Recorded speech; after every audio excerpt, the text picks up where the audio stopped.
to find the point of impasse. And I would say to the person taking up this methodology, going into another zone, I would say, all right, look for the point of impasse, find the aporia, and use that as the structuring point of the attunement.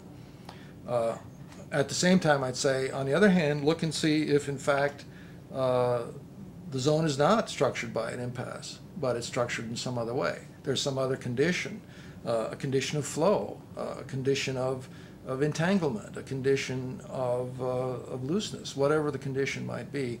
Let's find that atmosphere and see if it's a completely different situation, which we can then put into the system as we're building towards a multiple set of situations to structure our online divination problem-solving network.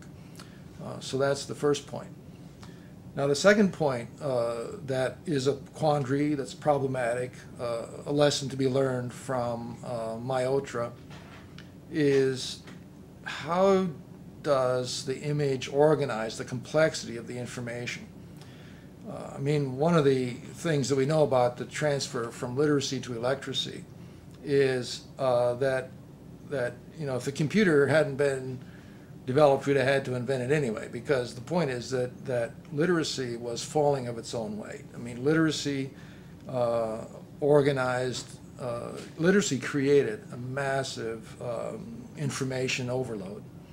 The very nature, and how does literacy handle information overload? Well, by further analysis. Literacy is fundamentally analytical, then synthesizing what it analyzes. So in terms of university discipline, in terms of knowledge, structuring, literacy divided its knowledge up into smaller and smaller bits and created new subspecialties, new subdisciplines, new experts to handle that new piece of information. This procedure was self-defeating because, of course, it just encouraged further creation of information by these subdisciplines, which would then, generate their own encyclopedias worth of stuff. And I forget the last time I read a statistic like this, but the analogy that somebody said was to create an encyclopedia that was as adequate to the knowledge production of our time, 2010 something, as the encyclopedia was adequate to the knowledge of the 18th century, would take 200 million volumes of the Encyclopedia Britannica, to be that adequate, to be adequate to the information.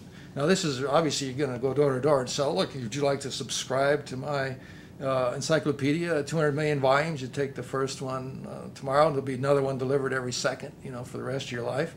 So this is not going to work, obviously. We have to have another way to deal with information. We can't go through it in a line. Of course, the experts can't communicate with each other.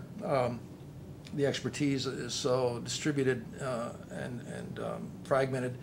So we need some holistic mode of thought to cut across and reintegrate this quite extraordinary explosion of information. Well, the goal and the hope and the assumption is that the image can do this. Well, here's the methodological question that I pose to my colleagues and friends who are going to work in this choreographic way.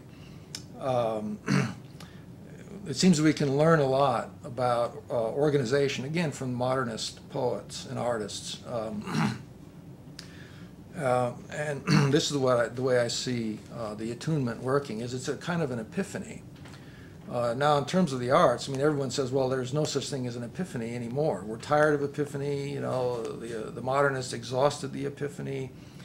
We need something else.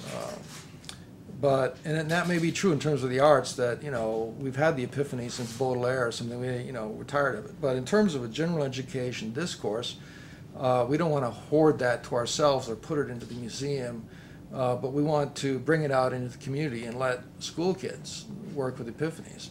I'm just using that term to mention the way of organizing images, information by means of images, which create a flash that cuts across the whole body of information in an unpredictable and sudden way, and brings together things that didn't seem to go together after all.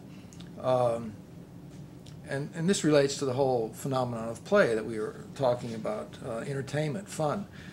Some of the theorists and scholars of creativity have pointed out this phenomenon of biassociation, that when we're trying to understand how insight works, how creativity or invention works, the analogy is with a joke. When a person gets a joke, there's a sort of understanding that happens there that is kind of flashed to the whole cultural base.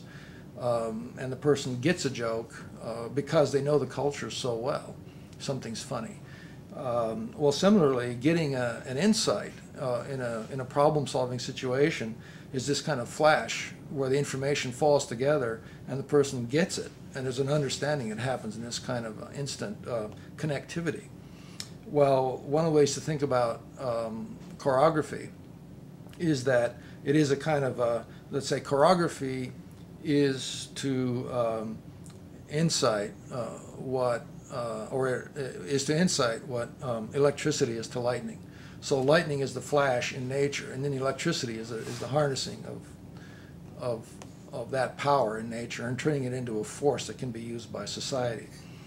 Well, similarly, choreography and the testimonial methods that we're using, the idea is to harness the flash of insight that maybe the genius has or something, to harness that and turn it into something that every educated person in the electorate apparatus can do. And it isn't that they have to do it in their heads. Maybe it takes a genius to have an insight, an Einstein or something, to have a natural flash. But the assumption is that the digital technologies can simulate, augment, and extend the kind of associative jumps, the discontinuous crossing of information barriers, and to bring together a very complex body of information into a coherent, synchronistic flash of meaning. That's what a digitally augmented image can do. So just in the short run, when we think about a very, very complex place like the Miami River with its many, many different levels and so forth, how can one image claim to capture and be a category of the entire Miami River? But this is what we're claiming. We're saying that the photograph called Crossroads, picturing the Haitian trading vessel impounded by the Coast Guard with its piles of mattresses, that one photograph captures the entire Miami River in all of its complexity and problem. Well, how does that work? Well, clearly that information is not in the picture. So like you can't stare or take a magnifying glass or chemical analysis of the photograph and get all that information out of it. But rather, it is that image, that photograph, is a cue in a mnemonic system, augmented digitally, for all the information that adds up to this feeling or this quality of situation that is Miami. And so again, we can look to the arts to see how to do this. There's really two different ways that this has been done in imaging. And one is to find the so-called pregnant moment. In, say, history painting, which moment of all the things that happened in the Napoleonic Wars or in the French Revolution or any particular historical event, and you're going to paint a scene, which scene are you going to paint? Well, in the tradition of painting, one solution to that problem is to pick the turning point, the most important point in terms of the drama of the story. The anagnorisis is maybe, as Aristotle might say about tragedy, finding that turning point, the moment of recognition, and the peripeteia, when defeat was avoided or victory was snatched from the jaws of defeat or whatever. So that was one solution, and we might say that